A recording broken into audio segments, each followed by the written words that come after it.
So, the backstory here is that I, 28F, and my husband Jason, 29M, met 6 years ago and got married about 3 years back. We also have a 1-year-old daughter together. We met because of my brother, who's good friends with Jason because of their line of work.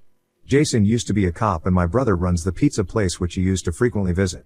They struck up a friendship in 1 year. My brother brought Jason back home for Thanksgiving. That's how we met for the first time, and soon after, I asked him out and we started dating. After being together for 3 years, he proposed and we got married. I'd met his family quite a few times before marriage and most of them had always been very warm to me, with the exception of my sister-in-law Janice, 27F. Even my mother-in-law was pretty nice to me, but she wasn't, for whatever reason. Jason kept telling me that she would come around eventually, but she never did. She never showed her dislike for me outright and in front of other people either, and kept things subtle. Backhanded compliments, insults disguised as jokes and stuff, you know, the usual. Initially, it would really get on my nerves, but after a while, I learned to ignore it. Because it didn't make sense to give her the satisfaction of letting her get under my skin. She never said anything in front of Jason, probably because she didn't want to take that risk and turn him against her. But he knew about my equation with his sister and made sure that I was not left alone with her whenever we visited his family. I didn't want him to cut his family off, or even cut his sister off. Because it just wasn't worth it to go to so much trouble, all because of a few mean jokes and insults or whatever. So we just dealt with the situation by not dealing with it and letting her say whatever she wanted to, while I tried my best to just ignore it. That's what Jason did as well. It wasn't ideal, but we didn't have much of a choice, so we just had to suck it up and let her continue with her stupid and weird behavior when it came to me.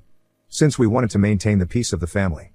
Thinking back on it, I really wish I'd said something and nipped this in the bud instead of being all self-conscious and being afraid to speak up for myself.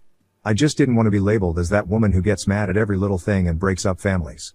And that's why I stayed quiet for a long time, but I just couldn't anymore, after what happened recently. Jason was a cop, but he quit the force a few months ago because he wanted to be a stay-at-home dad. So I'm a working mother and I don't have an easy job. I'm a trauma surgeon. We have a daughter and we were really struggling with how to make this work-life balance arrangement work. Of course, both of us have high-pressure jobs and couldn't exactly afford to spend much time at home. We did have the daycare and our parents would take care of our daughter whenever we needed them to, but it wasn't good enough for us. We were missing out on spending time with her and it felt like she was going to grow up without her parents around much if we went on that way. So about a year ago, Jason and I had a serious conversation about this and he told me that he was going to quit the force to spend more time with our daughter at home. I didn't force him into making that decision, but he decided it for himself because I made more money than him and he believed that it was only fair that he quit his job, so our daughter would have at least one of us around for most of the day. I asked him if he was sure about that, probably thousands of times, before I was finally convinced that he actually wanted to go through with this and become a full-time dad. It was a huge step to take and I knew how much my husband enjoyed being a cop, so I wanted to make sure that he wouldn't resent me for this. But I don't think he would, because he seems more than happy to spend his days taking care of the household and our daughter.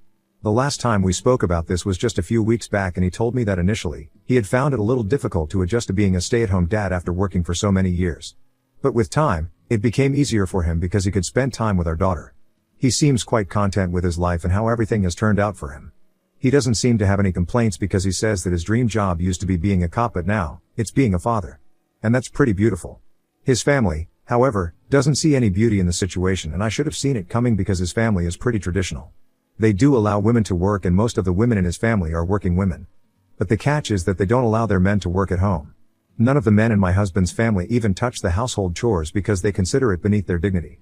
So eventually, the women in their families end up doing the household work along with their jobs, or they are forced to quit their jobs, like my mother-in-law. The crazy part is that they don't even see anything wrong with this arrangement and think that it's completely fine. Jason and I have discussed this in person and both of us agree that it's a ridiculous school of thought. But we never spoke about it with his family because they would just come out with some stupid arguments to cover up the misogyny, and we didn't want to get into that. If they were happy living their life that way, then who are we to judge them for it? Thankfully, Jason and I always split everything equally, and sometimes he would even do more of the household work than me, in case I ended up working late. And now of course he's doing everything at home and holding down the fort there while I bring home the money. To us, it doesn't really matter who does what, as long as we're all happy and healthy and there's food on the table. His parents and sister, however, strongly disagree with this and are very upset with Jason's decision to quit the force and stay at home with our daughter. They think that it makes him less of a man or whatever and have been arguing with him for months about it. I tried to intervene at first, but his parents made it very clear that my interference would only make their relationship worse.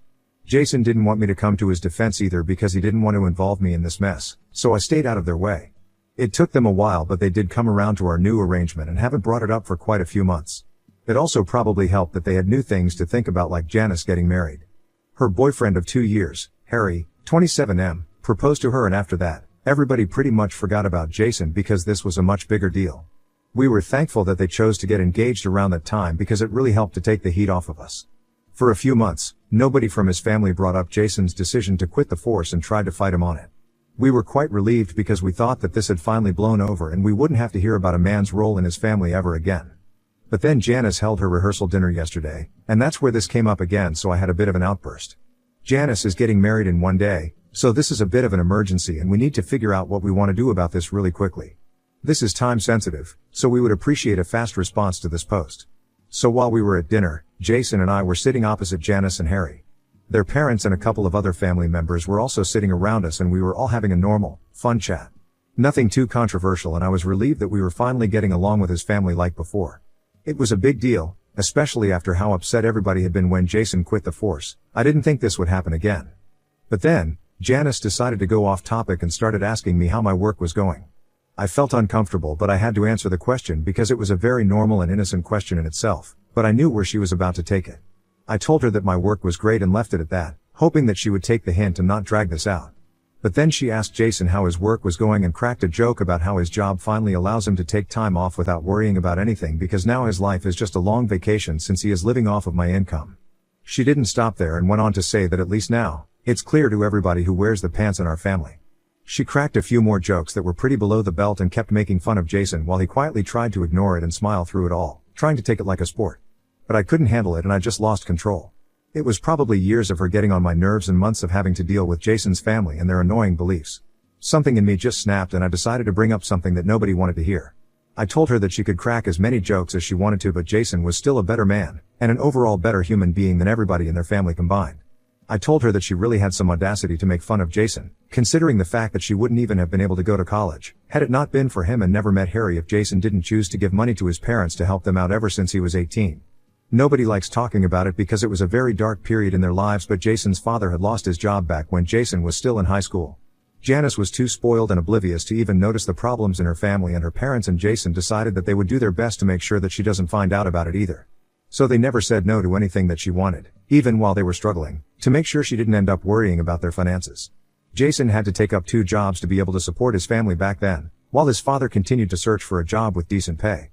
They didn't have to suffer for more than a year, and until then, they had Jason to support them and some savings to sustain them. Janice never found out about it because her family didn't let her know, and she was oblivious to everything that happened back then, until I brought it up at the rehearsal dinner. She was shocked, and so was everybody else, because this was a huge secret and nobody was supposed to talk about it because they didn't want her to find out. But after almost a decade I had finally brought this up, and now she knew exactly how much she owed to her brother, so she had no business making fun of him and trying to put him down like she was at the time. Everybody else might be too great to tell her the truth, especially Jason, so she would finally be grateful to him, but I wasn't above it. After I said that, there was just silence all around the table, and after a minute or so Jason and I excused ourselves and headed out. We walked back to our hotel room in silence, and even after we got there, we didn't discuss what happened at that dinner. I knew that this was going to become a huge deal, and so did he. But not discussing it further was his way of letting me know that he didn't think I did anything wrong, and so there was no need for a discussion. And it did become a huge deal because when I woke up the next morning, it was to the sound of knocking on our door because Jason's parents were out there and wanted to speak to me, first thing in the morning. Jason let them in, and once we were all seated, they got to the point and told me that the family wanted me to apologize to Janice because what I said at the dinner was something that they had kept from her for a really long time. And they didn't think that it was appropriate for me to bring it up since it wasn't my place to say that to her, and it ruined the vibe of the evening. Because now Janice was miserable and couldn't stop crying, and it was all my fault. They also said that Janice was just joking and messing around with Jason like siblings usually do, so I had no reason to get so defensive and blurt out such a huge secret, knowing what it would mean for their family. Now Janice felt extremely guilty and kept saying that she had been a burden on the family for so long and wasn't even aware of it. They told me that she was miserable and kept apologizing to her parents. She was having a total meltdown, and this is exactly why they didn't want her to ever get to know the truth about what had happened all those years ago. They believed that she was an emotionally fragile girl and wouldn't be able to handle the truth, and I suppose there's some truth to it if she's acting that way. And now they want me to apologize to her and also the rest of the family for my outburst. They also want me to tell her that I didn't mean any of the things that I said to her at dinner and fix this. I have the rest of the day to make up my mind, but they want me to do whatever it is that I have to do before she gets married tomorrow. There is a 1-day gap between the rehearsal dinner and her wedding because some of her friends are going to arrive today and she planned for it ahead, so I kind of lucked out on that front because now I have until the evening to decide what I want to do. Jason thinks that I shouldn't apologize because I was only standing up for him. And she's always been really rude to me, so it's about time that I retaliated, and I have nothing to regret. I personally have also been thinking along the same lines. But she's supposed to get married tomorrow, and I really wouldn't feel good about myself, knowing that I caused somebody to have a mental breakdown right before their wedding day. And most other people from her family believe that I owe her an apology, but that's obviously coming from a biased place. And as much as I hate to admit it, Jason's opinion is also coming from the same place. The only difference is that he's speaking in my favor. So for a truly neutral opinion, I've come to Reddit. Ida for bringing up how my husband helped out his family in the past because my sister-in-law kept making fun of him for being a stay-at-home father now. Update 1. So it's evening time now, and after reading the comments, I have come to the conclusion that I have nothing to apologize for. Jason and I are currently packing our stuff so we can leave because it's going to be really weird if I don't apologize and then I attend her wedding tomorrow. We are going to tell his parents that we're leaving because it'll be really rude if we don't and just pull a disappearing act without bothering to tell anyone. Jason and I talked about this a couple of hours ago, and he says that it's the right thing to do because Janice has always been really insensitive and rude for no reason, and it's about time that she faced some consequences for it. He also told me that it had been getting increasingly difficult for him to put up with his family because of the way they'd been behaving ever since he quit his job. He had expected them to be supportive, but they were far from it and were actively pulling him down and making him feel horrible for wanting to spend time with his daughter. We had always known that his family had a crazy misogynistic attitude towards work and household chores, and we really should have seen this coming. But we wanted to give them a chance to change and unlearn everything. They had that chance and they decided to stick to their old beliefs instead of getting with the times. So now if we want to stop talking to them, it's their own fault for not being supportive of us. We're happy with our lives, and if they can't be happy for us, then we don't want to keep in touch with them. Because we don't need that sort of negative energy around us. And that's how they've been acting for the past few months, constantly negative and critical of us and our life choices. So now we're finally ready to bid adieu to these people. Honestly, Jason and I had only been sticking around out of a sense of obligation, but we can't tolerate this behavior anymore. I have put up with enough disrespect disguised as jokes and concern, and so has Jason. But I think it's very necessary for us to draw a line and let people know that this line is not to be crossed anymore, because we are not going to take it. We teach people how we want to be treated, and we have been setting a really bad example for ourselves, but that ends now. So now, everybody is going to learn how we want to be treated. And if they can't bring themselves to respect us and our choices, then they can stay the heck out of our lives. Update 2. Okay, so Jason and I are at home now. It didn't go well with his parents when we told them that we were not going to apologize and were actually heading back home since we didn't feel comfortable attending the wedding ceremony after what happened. They had obviously been expecting us to suck it up and apologize because they completely freaked out when Jason told them that we were leaving and were not going to attend the ceremony. They started yelling at us and telling us that we couldn't leave because that would raise a lot of questions and they didn't want us to ruin Janice's wedding. Jason's mom told us that we had to be present at the ceremony and that whatever issues we had would just have to be sorted out later. Jason told her that we just weren't comfortable being present at the ceremony because it had become very evident to us that Janice didn't respect us. And neither did anybody else, since they expected us to apologize for merely standing up for ourselves. They'd all been treating us badly ever since Jason quit his job, and we weren't okay with this behavior anymore. So this was us putting our food down because we'd had enough. After we said that, Jason's parents told us that we were being very egoistic and selfish and said that we needed to think about the repercussions of our actions. They said that us not being present at the ceremony, after we had been there for all the other events, would seem very strange. And then the entire day would just become about our fight and would take away the focus from Janice and her wedding. We argued for a bit more, and then Janice herself showed up at the room. She had the room right next to her parents. She had overheard yelling and decided to come to check it out. Once she was there, her parents filled her in and she told us that she was fine with us not coming to the wedding and would actually prefer it that way. She addressed me directly and told me that she didn't have a problem with Jason attending the wedding, but he wouldn't come without me. And I was the last person she wanted there. She called me selfish and vindictive and said that the only reason I ruined her rehearsal dinner was because I wanted to create trouble at her wedding. So then the two of us got into a petty catfight, which I regret because we really could have done without it. But that gave us an excuse to leave without more of a fuss. They didn't try to stop us as we left, and that was a relief because we didn't have it in us to put up an even bigger fight. So she can go ahead with her wedding and Jason, and I wish that it goes well. But we don't want anything to do with her or his parents anymore. We might consider mending our relationship if they apologize, but I don't believe that's going to happen anytime soon. For now, both of us are just relieved to be home. Our daughter had been living with my parents, but we picked her up on our way back home, and Jason is currently playing with her as I type out this update. This is my favorite space and I don't care what anybody else says about it. Our family is just perfect the way it is. Update 3. Hey, guys. So this update is coming a day after the wedding. We were not there, but we heard that there was a lot of talk about us on the day of the wedding, most of which came from Janice herself.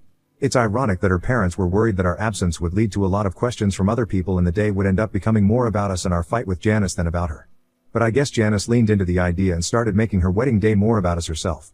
There were a few distant relatives who hadn't been present at the rehearsal dinner to witness my outburst, but they heard all about it from Janice after the ceremony. Apparently, she didn't stop talking about our fight the entire day and was really milking the drama. Good for her, I guess. I can't say I expected any better from her. The only downside of what she did is that now, anybody who isn't too close to the family is reaching out to Jason to ask about the drama. Everybody wants to feel involved and get to the bottom of this. We haven't been entertaining it so far, and I don't think that we will, because we don't want anything to do with his family unless they apologize. And since it doesn't appear to us that they have any intention of apologizing, we're just going to stay out of the drama and let them do their thing. We have tried to be as vague as possible while responding to everybody who is texting Jason, because we want to take the high road and not engage. That's only going to lead to more fighting and drama, since Janice pretty much lives for it. His family will definitely have a field day if they find out that we have been talking about them behind their backs, even though they were doing the same thing to us. We just don't want to get into it, so we are going to do what we did all these years and ignore everybody.